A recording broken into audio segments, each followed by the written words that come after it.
Welcome to Randy's Old Time Radio Shows. Today, Lest We Forget was a short-run old-time radio documentary drama series that aired in the immediate post-World War II era.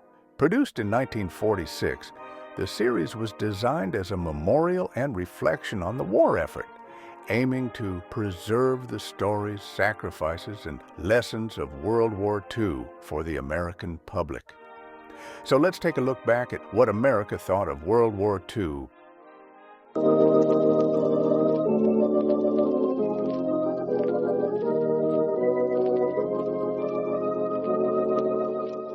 Stories to remember.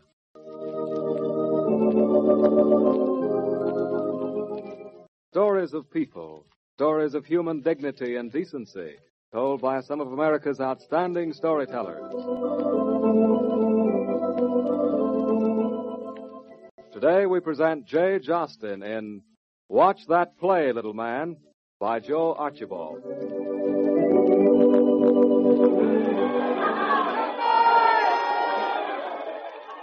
27-0. We should have taken them by at least 4 touchdowns. Brother, what Garfield will do to us next week, we'll be massacred. All right, fellas, all right. The game's over. You can't win it by staying on the field now. Back to the dressing room. I've got something to say to you. Coach Whitman. Yes? Oh, hello, Mr. Miner. Pretty sorry exhibition, wasn't it? Sorry, it was disgraceful. I have a question to ask you, sir. Yes? There were 6 of our best players on the bench during the entire game. Why? No, not 6, Mr. Miner. 7. The best back Hampton ever had wasn't even in uniform. Coach Whitman, I have the impression that you deliberately... Through the game, Mr. Miner? Is that what you were going to say? Under the circumstances, what else can I say? There was something at stake on that football field, a little more important than winning a game, Mr. Miner. Oh, I'd like to know what it is. Suppose you tell me in the headmaster's office in exactly 1 hour, and I'm speaking as chairman of the Board of Trustees. I expected that. A losing football team is a pretty serious thing at Hampton. But I'd gambled on something, and when Hampton lost, I'd won part of that gamble. I'd know whether I'd won it all when I got into the dressing room. But win or lose, it looked as though Hampton would have another football coach before the season was over. The trouble began the first day this kid, Tom Jefferson, showed up for football practice. He was fast on his feet, a natural ball handler, and smart. The kind of a player a coach dreams about and sometimes gets. For my money, he was all we needed to lick Garfield.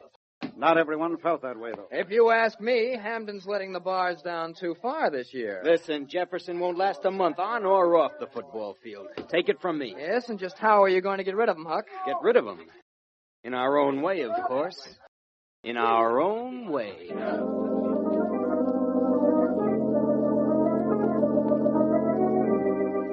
I didn't pay too much attention to that kind of talk. Jefferson looked as though he could take care of himself. After the first couple of weeks, I put him on the first squad. Beating Garfield, I thought, was the most important thing at Hampton, and if Jefferson could help us win, I was sure he'd have the team and the school back of him. Okay. If you don't aim to block for me, Hutch, I wish you'd let me know. What do you mean by that crack, Jefferson? You know what I mean. It's the 4th time this afternoon. What's going on here? What's the matter, Bouchard? Not a thing, Coach, but Jefferson here's got an idea as a gripe coming. Well, maybe he has. I'm not blind. If he's a ball carrier, then why doesn't he All carry right, it? that's enough, Bouchard. Suppose you get in there and play football. You want us to lick Garfield, don't you? Or don't you?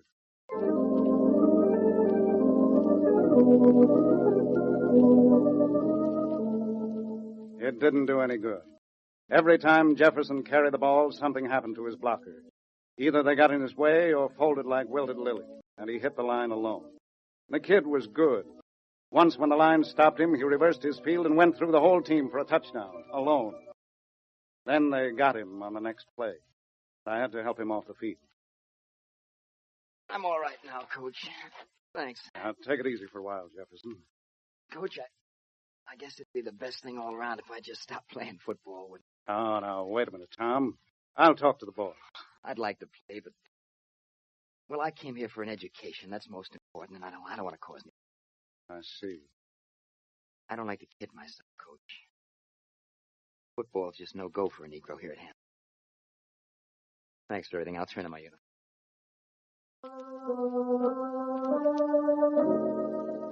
I felt like slapping some of those kids around when I saw him limp off the field, but I didn't call him back. I told myself it was for the good of the team, and for a while it looked as though I'd done right. There was smoother play, more teamwork. That's what I thought until one night Vince Warner, my freshman quarterback, came over to the house. Oh, but, Coach, we need Jefferson out there. We'll back you up if you tell him he can come back. Well, suppose I did. What kind of team would we have with all that dissension over just one fellow? I don't get it, Coach. Why is Hamden different from any other school? Look at Bud Holland and Buddy Young and Jackie Robinson. Well, one day Hamden will come of age, too. But it isn't now... just Jefferson, Coach. Kopsak and Sadati, Odell and Epstein. Me, too, for being on their side. What are you driving at, Vince? Huck Bouchard and Ralph Miner and some of the others. They're just too exclusive, that's all. They're out to get us now. Come now, Vince. Don't take them too seriously. Some of the boys may have a little more money, but they want to beat Garfield as much as you and I do. Well, what about Jefferson, then? Well, that was different. You just keep battling out there, Vince. We'll straighten everything out and give Garfield a beating. Just wait and see.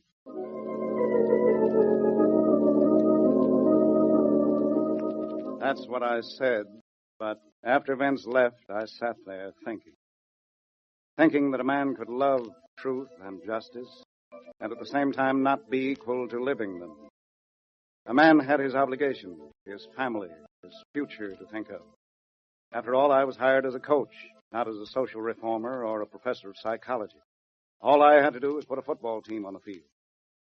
But during the next few days, I began to wonder. Hey, Epstein. You all right, Epstein? Hey, water boy. Hey, what are you guys trying to do? Kill him? Is it our fault if he can't take it, Coach?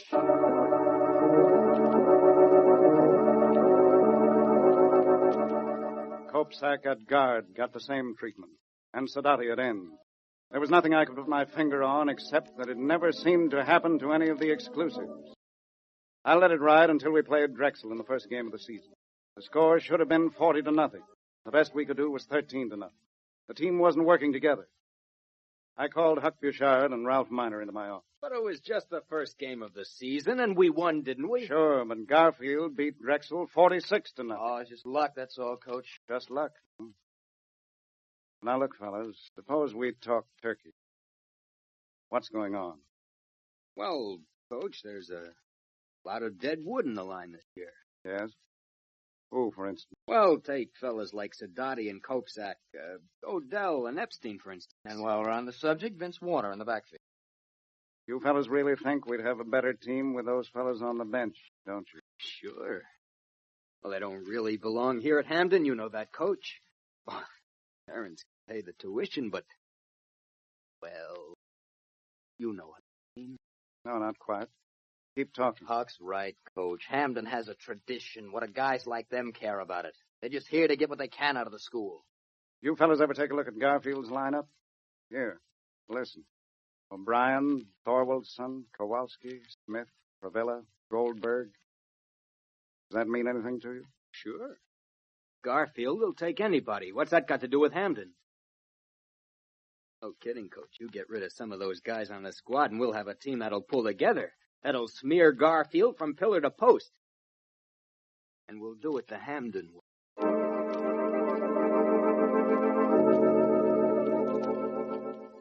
Well, it was out in the open now. The Jefferson business all over again. Only now it had spread wider, and I knew I couldn't overlook it any longer. I tried to make them see it, but it was no go. They had their say, and they got up to leave. Maybe they thought they were out of earshot. Maybe they didn't care whether I heard them. Worry about him. He where 3 squares are coming from. With the Hamden way or go somewhere. And I'll tell you something else. The Alumni Association is with us.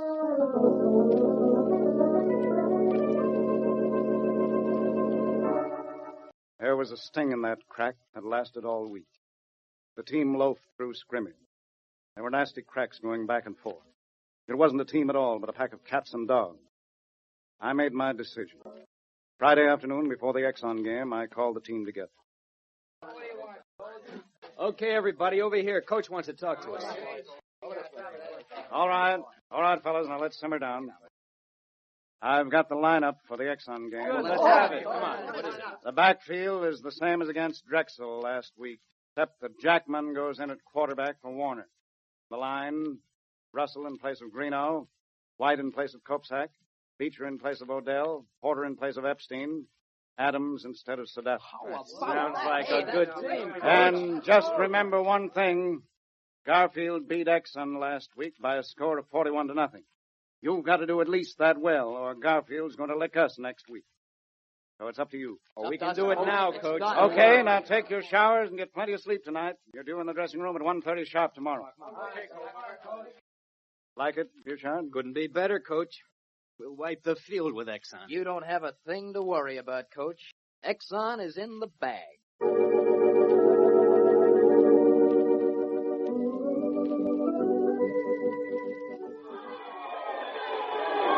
That was the toughest football game I ever sat through. I'll give them credit.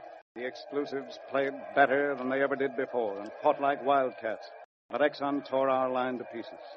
7-0, 14-0, 21-0. Coach, for the love of Mike, let me get in there. White's out on his feet. Now, stay where you are, Kopsak. Meade, get in there for White. Oh, but he's a third stringer coach. Sit down, Epstein. I know what I'm doing. Take it easy. Oh, brother, another touchdown. 27-0.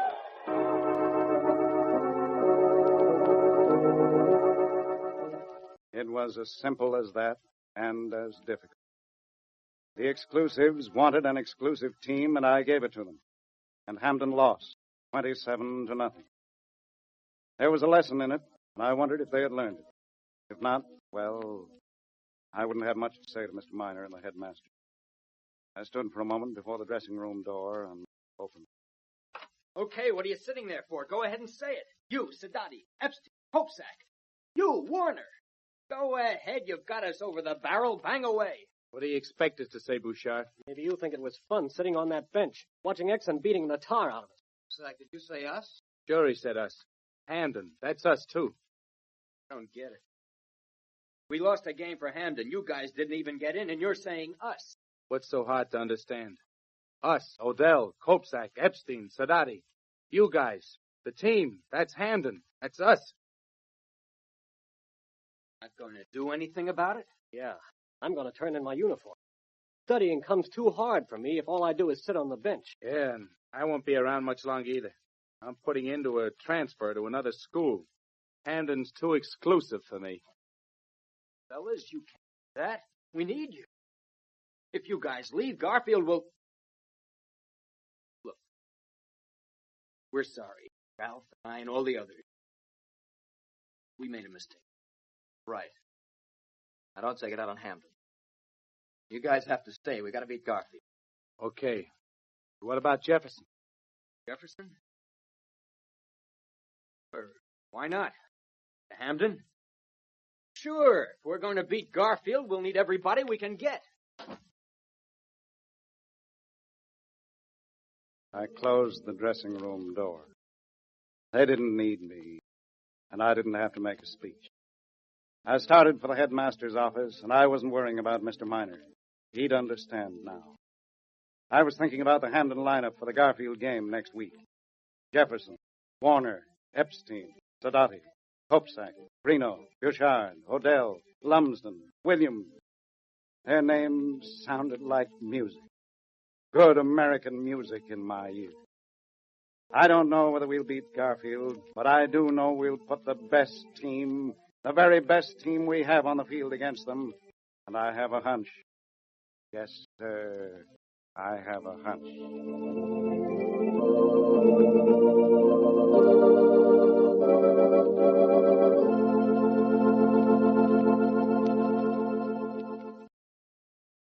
Stories to Remember is a Lest We Forget presentation of the Institute for Democratic Education.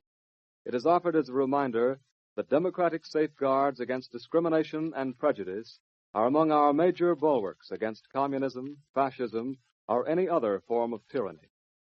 Jay Jostin was starred in today's story, Watch That Play, Little Man, by Joe Archibald, originally published in Popular Sports Magazine. The script was written by Jack Bentcover, directed by Earl McGill, and produced by Harold Franklin. Listen in again next week at this same time for another Story to Remember.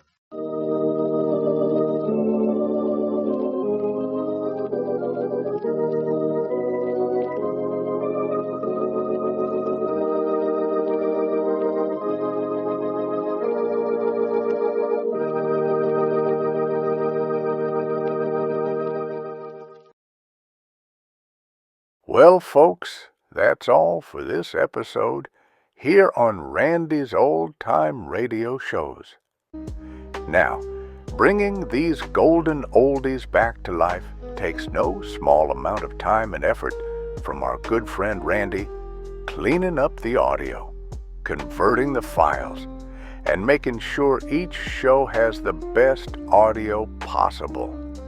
If you've enjoyed the program and you'd like to help keep these classics on the airwaves night after night, why not consider a small donation? Every penny goes straight to supporting Randy's work and helping this channel stay on the air. You'll find the links down in the description below. And for those of you kind souls who've already given, Randy tips his fedora to you. Your support truly keeps this old radio spirit alive. Thanks ever so much. And until next time, keep those dials tuned and keep the memories rolling.